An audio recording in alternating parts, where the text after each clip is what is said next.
কথা মনে রাখবেন, বড় গাছ নড়ে কম, বড় মাছে কাটা কম।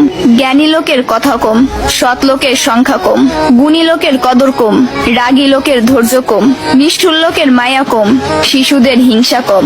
সৎ লোকের বন্ধু কম, নিঃশ্বাসের বিশ্বাস কম। টাকার গরম, ক্ষমতার দাপট, সম্পত্তির অহংকার, রূপের বড়াই, এগুলা রাখবে কই? আমার জানা মতে কাফনের তো কোনো পকেট হয় না।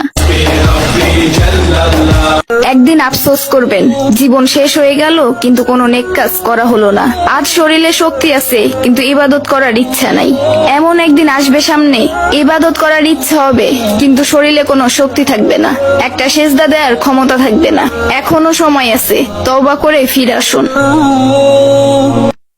সন্তান যখন দুনিয়ার সম্পদ দ্বারা ধনী হয়ে যায়, তখন বাবা মা ভয়ে ভয়ে কথা বলে যাতে সন্তান রাগ না করে। আর সন্তান যখন ইমানের দৌলতের দ্বারা ধনী হয়ে যায়, তখন সন্তান ভয়ে ভয়ে কথা বলে যেন বাবা মা রাগ না করে।